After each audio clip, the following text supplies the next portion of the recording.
So guys, आज हम start करने वाले हैं लेक्चर 1 हमारा इंट्रोडक्शन टू इंडियन पॉलिटी। देखो, थोड़ा डिस्क्लेमर मैं आपको सबसे पहले दे देता हूँ। जो हम लेक्चर स्टार्ट करने वाले हैं सिर्फ एक ओवरऑल स्ट्रक्चर है हमारे कॉन्स्टिट्यूशन के बारे में, इसके अलावा कुछ और नहीं। और जो भी मैंने ये पीपीटी बना रखी है, इसको आपको कोई नोट डाउन करने की कोई जरूरत नहीं है, बस सुनते जाओ और देखते रहो कि कैसे हमारा कॉन्स्टिट्यूशन है, उसकी क्या पावर्स है, रूल ऑफ लॉ क्या है और रूल्स रेगुलेशन के बारे में मैंने कुछ डिस्क्राइब कर रखा है यहाँ पे। सो गाइस, बिना देरी के स्टार्ट करते हैं। तो गाइस, सबसे पहले हम बात करने वाले कॉन्स्टिट्यूशन के बारे में। तो देखना, constitution is the supreme law of land that enjoy special legal सेंटिटी। इसका मतलब मैं आपको बताऊंगा धीरे धीरे करके, वो आप खुद ही समझ जाओगे जब मैं आपको पूरी कंप्लीट स्लाइड बताने वाला हूँ। तो सबसे पहले इतना समझो कि कॉन्स्टिट्यूशन सबसे नंबर 1 पे है। कॉन्स्टिट्यूशन से बड़ा कोई नहीं, नंबर 1 पे कॉन्स्टिट्यूशन है हमारा। दूसरा हमारे लॉस, तीसरा हमारा रूल्स एंड रेगुलेशन, इसके बाद और आते हैं हमारे कस्टम हो गया, ड्यूटीज हो गई, ये सारे हमारे 4, 5, 6। लेकिन कॉन्स्टिट्यूशन इज अ सुप्रीम, तो कॉन्स्टिट्यूशन से बड़ा कोई नहीं है। दूसरी चीज आपको याद रखनी है कि India follow rule of law. India के अंदर रूल ऑफ लॉ फॉलो होता है और हमने लिया कहां से है, इसका ओरिजिन कहां से है, ये सब हम नेक्स्ट वीडियो में डिस्कस करेंगे। अभी सिर्फ कॉन्स्टिट्यूशन के बारे में। अभी मैंने आपको बताया कि कॉन्स्टिट्यूशन सबसे ज्यादा सुपीरियर है। तो ऐसे ही मैं आपको एक एग्जांपल देता हूं कि जो सुप्रीम कोर्ट ने लॉ को स्ट्रक डाउन करा है कि कॉन्स्टिट्यूशन को सुप्रीम मान के। तो उसी में सबसे पहला है हमारा आईटी एक्ट 2000। अटल बिहारी वाजपेयी की सरकार थी इस टाइम पे। इस टाइम जो पार्लियामेंट ने एक लॉ पास करा, इस लॉ के तहत जो आपने पूरी इंग्लिश लिखी गई है, मैं इसका मतलब बता देता हूँ कि अगर आप कोई भी इलेक्ट्रॉनिक डिवाइसेस से, whether it is Facebook, WhatsApp, आप कोई भी इलेक्ट्रॉनिक डिवाइस की मीडियम से आप किसी को परेशान करते हैं, अनॉयंस प्रोवाइड करते हैं उसको, तो आपको मैक्सिमम 3 ईयर की जेल हो सकती है। तो सेम केस ऐसे ही साइन दरदा नाम की एक लड़की का आया। वो महाराष्ट्र के रहने वाली थी और आईपीसी सेक्शन 66A के तहत उसको जेल में बंद कर दिया गया। गलती क्या थी वो कहानी सुनो सबसे पहले आप, जो बाईजूस के स्टूडेंट नहीं है खासकर। Bal Thackeray was a CM of Shiv Sena. तो वहां का सीएम सीएम थे महाराष्ट्र के बेसिकली। तो उनकी डेथ होगी। डेथ होने के बाद भारत कह रहा हूँ, महाराष्ट्र बंद करने की बात आ गई थी। महाराष्ट्र बंद करने के लिए, एक दिन के लिए महाराष्ट्र बंद करने को कहा। तो जो लड़की है शाहीन दरदा, इसने अपने फेसबुक के कमेंट पे ये लिखा कि एक सीएम के मरने से एक दिन के लिए महाराष्ट्र क्यों बंद हो रहा है। तो इससे क्या हुआ, जो इनकी शिवसैनिक पार्टी के मेंबर से इन्हें अनॉयंस दिक्कत हुई कि एक तो हम हमारा सीएम थे और उनकी डेथ हो गई है, और ये ऊपर से दूसरी कोई अननोन पर्सन जो सिटीजन है भारत की, वो एक अनॉयंस प्रोवाइड कर रही है। तो उस टाइम आईटी एक्ट 2000 का जो एक्ट था ये पास हो चुका था। इसके बाद क्या होता था, तो कोर्ट ने इस लड़की को जेल कर दी गई और 3 ईयर की ये जेल में रही। लेकिन उसके बाद क्या होता है, देखो श्रेया सिंघल नाम की जो लड़की है और यूनियन ऑफ इंडिया के साथ केस था। यूनियन ऑफ इंडिया का केस आपको याद रखना है कि कौन लड़ता है, अटॉर्नी जनरल ऑफ इंडिया या उसके सॉलिटरेट नीचे के मेंबर्स, इसका जो एडवोकेट होते हैं। लेकिन श्रेया सिंघल एक कौन थी लड़की, एक एलएलबी। तो श्रेया सिंघल एक लॉ की स्टूडेंट थी। तो इसने सुप्रीम कोर्ट के अंदर पब्लिक इंटरेस्ट लिटिगेशन फाइल कर दी। याद रखना, PIL इससे फाइल करा। और इसके अंदर क्या कहा गया उसने, 2015 का था ये एक्ट। इसमें क्या कहा है उसने, आर्टिकल 19 सब क्लॉज ए, इसने article 19 sub clause 1 sub clause A को वायलेट करने वाली बात कही। इसने कहा कि एक रूल जो एक्ट आपने बना रखा है आईटी एक्ट, वो कॉन्स्टिट्यूशन को कि आर्टिकल 19 जो हमारा फंडामेंटल राइट है, वो भी सुपीरियर फंडामेंटल राइट, वो उसको वायलेट कर रहा है। तो सुप्रीम कोर्ट ने जब पूरा जजमेंट पढ़ा, जो अटल बिहारी वाजपेयी की सरकार ने लॉ बनाया था उसको अनकॉन्स्टिट्यूशनल डिक्लेयर कर दिया, वॉइड डिक्लेयर कर दिया। और ये आर्टिकल 13 में लिखा गया है सुप्रीम कोर्ट की पावर कुछ। तो ये मैं आपको इसलिए, अब देखो, इसका मेन ऑब्जेक्टिव बताने का ये था कि कॉन्स्टिट्यूशन सुप्रीम है, कॉन्स्टिट्यूशन से बड़ा कोई नहीं है। सुप्रीम कोर्ट की जो मेन काम है वो यही है कि अगर लेजिस्लेचर हो गया या एग्जीक्यूटिव ढंग से काम नहीं कर रहा, वो रूल रेगुलेशन के खिलाफ, तो अगर वो कॉन्स्टिट्यूशन के खिलाफ है, तो उसके पास एक पावर होती है कि वो लॉ या कॉन्स्टिट्यूशन को वो स्ट्रक कर दे, गिरा दे, वॉइड डिक्लेयर कर दे। तो ये एग्जांपल था जो मैंने आपको बताया आईटी एक्ट 2000 का। इसमें आप एक और एग्जांपल लिख सकते हैं जो बाईजूस वालों ने नहीं कराया, वो था section 377। Section 377 of IPC section. ये क्या है, इसके बारे में आप कंप्लीट डिटेल से पढ़ना और कमेंट सेक्शन में मेरे को बताना। फिर भी मैं आपको नेक्स्ट क्लास के अंदर बताऊंगा कि ये सेक्शन 377 क्या है। इसके बाद हम बात करने वाले हैं कॉन्स्टिट्यूशन है क्या। मैंने आपको एग्जांपल तो बता दिया कि लीगल सेंटिटी करके। तो constitution is the document of people faith and aspiration. लोगों का विश्वास है ये, अपने गवर्नमेंट के तहत, अपने सोसाइटी के तहत। ठीक है, तो इसके बारे में डिटेल डिस्कस करेंगे ही। और ये चीज तो आप तो अभी रट के भी आप पेपर में लिख सकते हैं, लेकिन हमें कुछ अभी स्ट्रक्चर जानना है अपने कॉन्स्टिट्यूशन के बारे में। ये आपको इंडिया का मैप दिख रहा होगा हमारा, इसके बारे में कॉन्स्टिट्यूशन फॉलो है होता कंप्लीट पूरा। यहाँ के जितने भी लोग हैं उनका एस्पिरेशन रहता है अपनी गवर्नमेंट के साथ। कि ये हमारे गवर्नेंस के तौर पे कुछ अच्छा करेंगे। कॉन्स्टिट्यूशन के 3 ऑर्गन्स है, हमारे 3 ऑर्गन्स होते हैं हमारे कॉन्स्टिट्यूशन के, जिसमें बाइफरकेटेड है, कॉन्स्टिट्यूशन कह लो, गवर्नमेंट कह लो।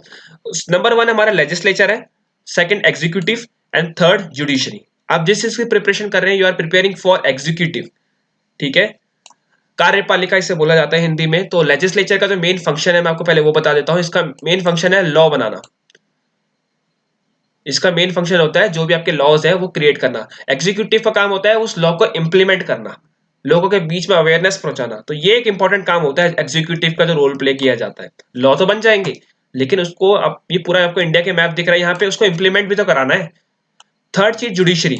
जो लॉ बनाया गया, क्या वो कॉन्स्टिट्यूशन के अपोजिट तो नहीं जा रहा, कॉन्स्टिट्यूशन का कोई प्रॉब्लम तो नहीं क्रिएट कर रहा। तो इसका काम भी यही होता है कि वो लोगों का गार्डियन भी है, आपके रूल्स एंड रेगुलेशन को प्रोटेक्ट करके रखता है।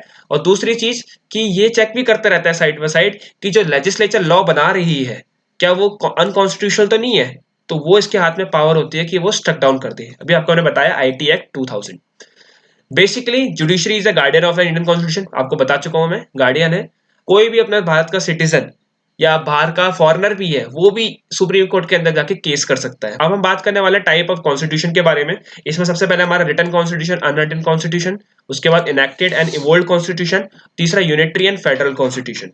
गाइस मैं आपको बता दूं, ये जितने भी मैं आपको बता रहा हूँ ये ओवरऑल है, ना ही कोई क्वेश्चन प्रीलिम्स से आएगा और ना ही कोई क्वेश्चन मेंस आने वाला है। एक ओवरऑल स्टडी है आपकी कि आप कॉन्स्टिट्यूशन को कैसे, किस किस एंगल से देख पाते हो।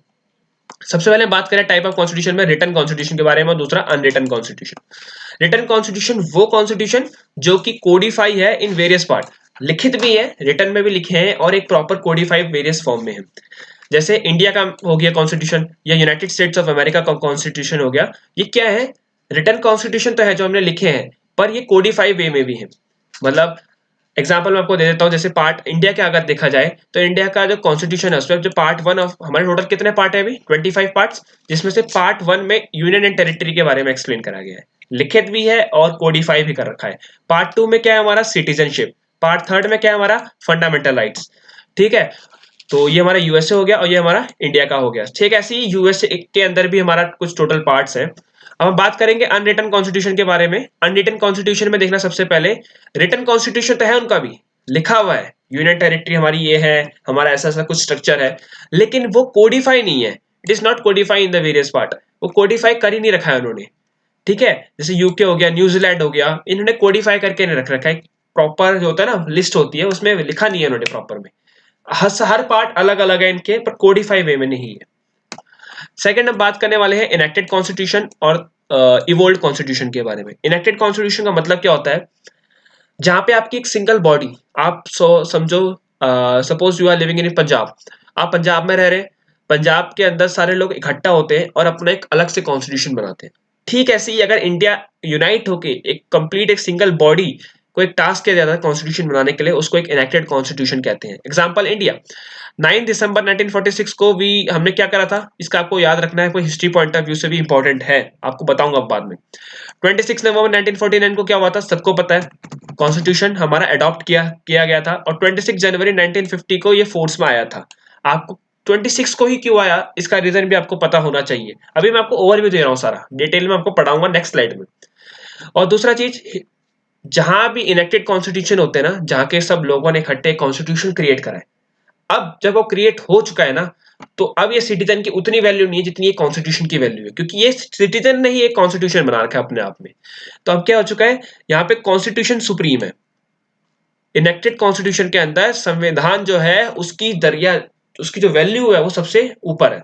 और इवोल्व कॉन्स्टिट्यूशन की बात करें, where no single body is in the written constitution and did not enter into a force in one single go. मतलब पार्ट बाय पार्ट कॉन्स्टिट्यूशन आ रहा है, धीरे धीरे बन रहा है, उसमें जुड़ रहा है, लेकिन एक सिंगल फोर्स के साथ नहीं आ पा रहा। जैसे इंडिया का कॉन्स्टिट्यूशन था 26 जनवरी 1950 को, जितना हमारा संविधान था एक ही बारी में हमने रिलीज करा, हमने बुक बनाई, ठीक है। लेकिन जैसे बात करें यूनाइटेड किंगडम की, यहाँ पे ऐसा नहीं है। यहाँ पे मैग्ना कार्टा आया आपका 1281-82 के आसपास, उसके बाद अपने रूल ऑफ लॉ आया इनके, तो फंडामेंटल राइट्स इनके अलग से आए, तो एक प्रॉपर वे में नहीं आ पाए, ठीक है। और यहाँ पे एक कुछ याद रखनी है, जब अगर टुकड़े टुकड़ों करके आ रहा है, तो यहाँ पे इनका कॉन्स्टिट्यूशन सुप्रीम नहीं है, कॉन्स्टिट्यूशन सुप्रीम नहीं है, यहाँ पे इनका पार्लियामेंट सुप्रीम है। तो यहाँ पे आपको एक और चीज पता होनी चाहिए कि इनकी जो जुडिशरी है ना वो इंडिपेंडेंट नहीं होती बिल्कुल भी। Parliament is independent. पार्लियामेंट अपने आप में सबसे सुप्रीम पावर है, जो वो बोलेगा वही चलेगा। अब बात करते हैं यूनिटरी कॉन्स्टिट्यूशन की। और एक होता है हमारा यूनिटरी कॉन्स्टिट्यूशन, एक होता है हमारा फेडरल कॉन्स्टिट्यूशन। मैंने आपको अभी पिछली स्लाइड में बताया था, आप मैं उसको क्लैरिफाई करने वाला हूँ यहाँ पे। All the local government is based upon the description of centre parliament. Unitary constitution का आपको मतलब अगर मैं अच्छी तरह समझाना चाहूँ तो ये है कि एक पार्लियामेंट है, यूके का एग्जांपल लेते हैं, एक हमारी पार्लियामेंट है, पार्लियामेंट के पास सुप्रीम अथॉरिटी है, कंप्लीट सुप्रीम अथॉरिटी। क्या वो अकेले पूरे यूनाइटेड किंगडम को चला पाएगी? नहीं चला पाएगी। तो वो अपना कैसे प्रोसेस करेगी कि जो उनके छोटे छोटे स्टेट्स है, फेडरल स्टेट्स जो है, वहां पे एक लोकल गवर्नमेंट क्रिएट कर देगी उनके पास। तो वो क्या करने वाली है, अपने छोटे छोटे एक फेडरल स्टेट बना देगी।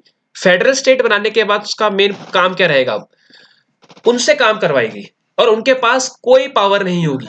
काम करवाएगी, वेजेस देगी, लेकिन उनके पास कोई पावर नहीं होगी। तो उसको डेलीगेशन ऑफ पावर बोलते हैं। कि जहां पे पार्लियामेंट तो अपना सारा सुप्रीम है, क्या वो अकेले चला पाती है वो उस पूरी कंट्री को? नहीं। तो वो क्या करती है, अपनी लोकल बॉडीज है उन्हें पावर डेलीगेट कर देती है। अपने आप से करेगी, सुप्रीम है अपने आप में, पर उनको पावर डेलीगेट कर देती है। जैसे आपको दिख रहा है कि सेंट्रल अथॉरिटी है और उसने अपनी पावर डेलीगेट कर दी है सबको, रीजनल अथॉरिटीज को। तो parliament at the centre have the power and work are distributed to the local government authority. आपको बता चुका हूं, जैसे साउथ अफ्रीका में भी यही होता है। आपका United kingdom, Scotland, China, northern Ireland, ये सब जगह ऐसे ही होता है कि सेंटर, ये यहाँ पे क्या है, यूनिटरी कॉन्स्टिट्यूशन है। कॉन्स्टिट्यूशन है, ये मेंशन है, लेकिन किस फॉर्म में है, यूनिटरी फॉर्म में है। वहां पे लोकल गवर्नमेंट के पास उतनी पावर है ही नहीं एक तरह से। ठीक है। नेक्स्ट हम बात करने वाले हैं फेडरल कॉन्स्टिट्यूशन के बारे में। तो यूएस, अगर हम देखा जाए कि प्रीलिम्स पॉइंट ऑफ व्यू से बहुत इंपॉर्टेंट है आपके, कि US is the oldest federal constitution in the world. अब यूएस का जो संविधान है वो कब आया था, 1789, आपको याद रखना है। ठीक है, 1789 के अंदर यूएस का सबसे पहला हमारा कॉन्स्टिट्यूशन था यूएस का।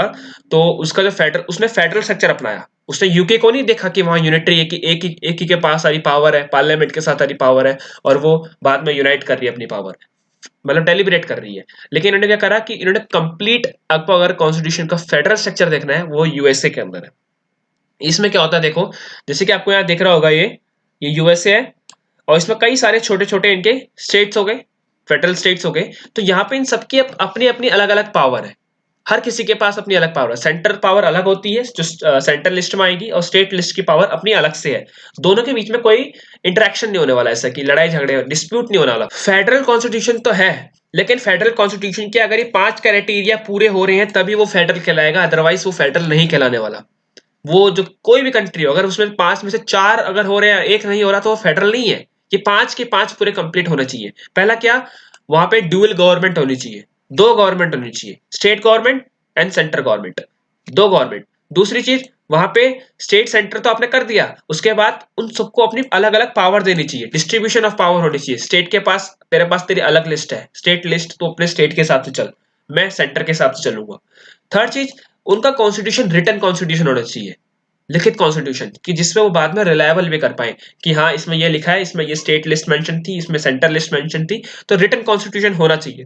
फोर्थ चीज, रिजिड और सुप्रीम कॉन्स्टिट्यूशन होना चाहिए। रिजिड का मतलब क्या होता है कि बिल्कुल ही एकदम टाइटली पैक्ड, ठीक है, जिसमें से वाटर भी फ्लो ना कर पाए ना, जो सर ने एग्जांपल दिया था वो वाला केस है, इसके अंदर रिजिड होना चाहिए बिल्कुल। और दूसरी चीज है सुप्रीम कॉन्स्टिट्यूशन होना चाहिए, कि कॉन्स्टिट्यूशन सुप्रीम रहे, पार्लियामेंट सुप्रीम नहीं रहनी चाहिए।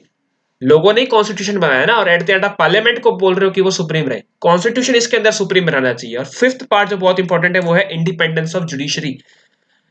लेजिस्लेचर एग्जीक्यूटिव कर लो, आप कंबाइन कर लो या अलग अलग कर लो, लेकिन जुडिशरी को इंडिपेंडेंट रहना पड़ेगा, क्योंकि वो गार्डियन है आप सारे के सारे सिटीजन्स की। दूसरी चीज, जो भी लेजिस्लेचर लॉ बना रही है उनको स्ट्रक डाउन करने का मेन इंपॉर्टेंट इसी को दिया गया है। ठीक है, तो आपको ये चीज याद रखनी है। अब ये क्वेश्चन तो मैंने आपको बता दिया फेडरल कॉन्स्टिट्यूशन के बारे में, और कंप्लीट फेडरल अगर स्ट्रक्चर देखना है तो कहाँ का है, यूनाइटेड स्टेट्स ऑफ अमेरिका। लेकिन हम अभी रह रहे हैं इंडिया के अंदर, तो हम इंडिया की बात करेंगे। तो इस India is a complete federal states, आपको ये बताना है। मैं आपको बता रहा हूँ नेक्स्ट स्लाइड में, फिर भी एक सोचने वाली बात है, क्या India is a complete federal state? क्या ये, देखो इंडिया में ड्यूल गवर्नमेंट है, हाँ है। सेंटर पे अलग गवर्नमेंट बनती है, लोकसभा में जो बैठती है, और हर स्टेट की अपनी स्टेट विधानसभा है। क्या यहाँ डिस्ट्रीब्यूशन ऑफ पावर है? हाँ है। स्टेट अपना अलग से रूल बनाती है और सेंटर अपना अलग से। रिटन कॉन्स्टिट्यूशन है, of course India has written constitution. Rigid और सुप्रीम कॉन्स्टिट्यूशन है, रिजिट भी है, भैया कोई वाटर लग तो नहीं है ना। दूसरी चीज सुप्रीम कॉन्स्टिट्यूशन है, कॉन्स्टिट्यूशन सुप्रीम है। फिफ्थ बात, जुडिशरी इंडिपेंडेंट है, कंप्लीटली इंडिपेंडेंट, हाँ है। लेकिन अगर हम उसको अच्छी तरह से देखें, बोलने में तो हमें लग रहा है कि हाँ सब कुछ ही है, आपको पता भी है, लेकिन अगर हम अच्छी तरह से देखें तो देखना क्या होता है। डुअल गवर्नमेंट के बारे में बात छेड़ते हैं, दो तरफा गवर्नमेंट। लेकिन नोटिस करने वाली बात यह है कि but the president have the power to dismiss the state government by article number 356। Constitution में मेंशन है article number 356 that directly talk about the president rule.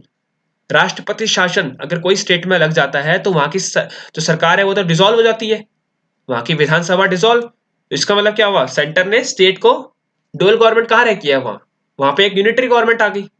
दूसरी चीज देखो, डिस्ट्रीब्यूशन ऑफ गवर्नमेंट, आपको ये थोड़ा डिफरेंट लग रहा होगा पर आपको धीरे धीरे समझ में आएगा कि इंडिया का कॉन्स्टिट्यूशन कैसा है, कंप्लीट नहीं है फेडरल, तो तभी इसे क्वासी फेडरल कहा जाता है, वो भी आपको बताऊंगा। डिस्ट्रीब्यूशन ऑफ गवर्नमेंट के बारे में बात की जाए, गवर्नमेंट को अपने अलग अलग काम दे रखे हैं। तो शेड्यूल 7 हमारे जो कॉन्स्टिट्यूशन में टोटल कितने शेड्यूल है, अभी 12 शेड्यूल है, तो उसमें से 7 शेड्यूल में आर्टिकल नंबर 246, 246 कॉन्स्टिट्यूशन का article number, under the nominal condition, अगर नॉर्मल कंडीशन रहती है, the state legislature have the power on land, law and order, agriculture, but this normal condition the central government will decide. Central government करेगी कि भैया तेरे पास क्या होना चाहिए, तेरे पे एग्रीकल्चर होना चाहिए नहीं होना चाहिए, या यूनियन टेरिटरी के ऊपर किसका हक होना चाहिए, ये कौन डिसाइड कर रहा है, सेंट्रल डिसाइड कर रहा है। तो क्या ये डिस्ट्रीब्यूशन ऑफ पावर दिख रहा है आपको अच्छी तरह प्रॉपर वे में, नहीं दिख रहा। थर्ड चीज, रिटन कॉन्स्टिट्यूशन, ये याद रखना, हमारा कॉन्स्टिट्यूशन रिटन तो है, पर क्या वो रिटन कॉन्स्टिट्यूशन क्या हमारे पूरे सारे संविधान जो हमारी सिटीजन्स थे उस टाइम पे, वो सब लोगों ने इकट्ठे मिलकर बनाया था, नहीं बिल्कुल भी नहीं था। प्रिंसली स्टेट्स डिसएग्री थे इस चीज के लिए, तो यहाँ की जो हमारी कॉन्स्टिट्यूएंसी थी उन्होंने खुद अपने आप में एक कॉन्स्टिट्यूशन बनाया था, तो सिटीजन सारे इन्वॉल्व नहीं थे, प्रिंसली स्टेट सारे इन्वॉल्व नहीं थे, तो we can not say that India is a complete written have a written constitution. दूसरी चीज मैं वही बताना चाह रहा था कि all the states are not agree with the written constitution, 560 princely states are not defining the draft of the constitution. उन्होंने बताया, ड्राफ्ट ही बनाने नहीं दिया कि आप यहाँ पे बैठिए और यहाँ पे आप डिसाइड करिए करके। ड्राफ्टिंग कमेटी के मेंबर भी आपको अलग ही था, मतलब उनको प्रिंसली स्टेट्स बनाने दिया ही नहीं। फोर्थ हम बात करते हैं रिजिट एंड सुप्रीम के बारे में। यूएसए रिजिट है, सुप्रीम है, कॉन्स्टिट्यूशन इज सुप्रीम, बट देखो if you have to change the fundamental rights, example दे रहा हूं मैं आपको, आपके मौलिक अधिकार फंडामेंटल राइट्स आपको चेंज करने हैं, डीपीएसपी चेंज करना है, then the states are not consulted, states को इंक्लूड ही करा नहीं जाता, तो किस बात का रिजिट है ये। Almost in the 90% of the cases the states is not consulted, state को कंसल्ट ही नहीं किया जाता। Although they cannot propose any amendment to the constitution, only the center has the power for the amendment of constitution। आपने बोला state list है, ठीक है, अब अपने स्टेट लिस्ट में अमेंडमेंट तक नहीं कर सकते वो, समझ रहे हो, कॉन्स्टिट्यूशन में अपने स्टेट लिस्ट में अमेंडमेंट नहीं कर सकते, जो शेड्यूल 7 में लिखा है। ये कौन कौन डिसाइड करेगा, सेंटर डिसाइड करेगा, इसका मैं आपको रीजन दूंगा बाद में, ये सेंटर डिसाइड करेगा। फिफ्थ पार्ट है इंडिपेंडेंस ऑफ जुडिशरी। आपको लगता है कि जुडिशरी गवर्नमेंट के साथ इन्वॉल्व नहीं है या फिर एग्जीक्यूटिव के साथ इन्वॉल्व नहीं है, बट अगर हम प्रॉपर वे में देखें तो यह आपको याद रखना है, जो चीफ जस्टिस ऑफ इंडिया होता है ना, हमारा न्यायाधीश जिसे बोला जाता है, वो क्या है, जो हमारा न्यायाधीश है वो कौन अपॉइंट करता है उसे, सेंटर डिसाइड करती है, प्रेसिडेंट उसे रिमूव करता है। तो प्रेसिडेंट को किस पावर में आता है, both legislature and executive, in terms of India की अगर हम बात करें तो उसके पास एक कौन सी पावर आएगी कि वो ही उसको अपॉइंट करे या वही उसको हटाए, तो इससे आपको ये कंप्लीट इंडिपेंडेंस ऑफ जुडिशरी दिख नहीं रही है। अब आपको एक कंक्लूजन आपको मैं बताने वाला हूं, क्या कंक्लूजन है। नीदर हमारा जो कंट्री है वो फेडरल है, नॉर कंप्लीटली यूनिटरी। क्या है फिर, देखो Indian constitution neither completely unitary nor a federal, it is a mix of both unitary as federal. किस टाइम पे वो यूनिटरी बन जाती है, कभी वो फेडरल बन जाती है। Therefore we call our constitution to be quasi federal in nature. कोई पूछे what is quasi federal, you can give this example जो मैंने आपको बताया। पहले तो ये एग्जांपल देना कि 5 क्राइटेरिया होते हैं फेडरल होने के लिए, लेकिन इंडिया के अंदर के पांचों में क्या क्या हमारी लिमिटेशन आ रही है उसके थ्रू आप एक्सप्लेन कर सकते हो। दूसरी चीज, mix of both unitary as well as federal is called amphibian character. अभी कोई साइंस बैकग्राउंड से होंगे और 9th-10th में आपको पता होगा कि एम्फीबियन का मतलब क्या होता है। एम्फीबियन एनिमल्स जो live in both water and land, same ऐसे हमारे कॉन्स्टिट्यूशन के साथ है। दूसरी चीज, अलेक्जेंडर क्विंच एंड ग्रैंडविल ऑस्टन, ये दोनों बहुत एमिनेस्ट ज्यूरिस्ट थे, तो उन्होंने कहा था, it is an amphibian in character, our constitution is federal but only when there is central threat, कोई आंतरिक इंटरनल सिक्योरिटी से बात आती है, नेशनल सिक्योरिटी, नेशनल कंसल्टेंट से बात आती है, तो सारी की सारी पावर सेंटर के पास आ जाती है उस टाइम पे। Centre has the supreme at that moment of time, वो यूनिटरी कॉन्स्टिट्यूशन का रूप ले लेता है, ठीक है। और एक डी लोरमे नाम के एक बंदे थे, इन्होंने तो कई, इनकी तो कहावत कई फेमस है, आप राज्यसभा टीवी चैनल देखना तो उसमें भी इनका बहुत जिक्र होता है। ये कहते हैं कि ब्रिटिश जो पार्लियामेंट है, मैंने बताया ना ब्रिटिश पार्लियामेंट में कौन सुप्रीम है, पार्लियामेंट, वो सब कुछ कर सकती है, कुछ भी चेंज कर सकती है, बट इन मतलब मैन को वो वुमेन नहीं बना सकती और वुमेन को वो मैन नहीं बना सकती। आपको इस चीज के बारे में पता होगा, ये तो यूनिवर्सल चीज है, बायोलॉजिकल चीज है, बट इसके अलावा वो सब कुछ कर सकती है। एक तरह से एग्जाम्पल दिया है, इसका मतलब ये नहीं कि कुछ मतलब कुछ भी कर दे वो। इस चीज को मतलब ये कोट करा गया था डी डोल्मे द्वारा कि ऐसा ऐसा हो सकता है।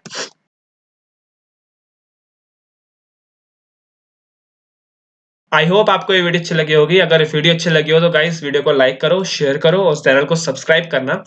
ये तो एक खाली ओवरऑल था, अगर पढ़ने का टीचिंग स्टाइल आपको मेरा समझ में आ रहा है या मेरे को कुछ और इम्प्रूव करना है तो मुझे बताओ, कमेंट सेक्शन में मेरे को बताना कि क्या क्या इसमें आपको और चेंजेस चाहिए, या इसको थोड़ा और सिंपल रखें या फिर थोड़ा और चेंजेस उसमें लाए, वो आपको बताना है कमेंट सेक्शन के अंदर। ये वीडियो मैं आज ही अपलोड करता हूँ। और नेक्स्ट वीडियो बताना तो नेक्स्ट वीडियो से हम स्टार्ट करने वाले अपना प्रीएम्बल, जितना भी हमारा कंटेंट है प्रीएम्बल, पूरा प्रोसेस वाइज चलेंगे हम, लेकिन ये खाली एक ओवरव्यू था अभी, ठीक है, सिर्फ एक ओवरव्यू। सो मिलते हैं नेक्स्ट वीडियो में, till then bye bye, take care and have a nice day.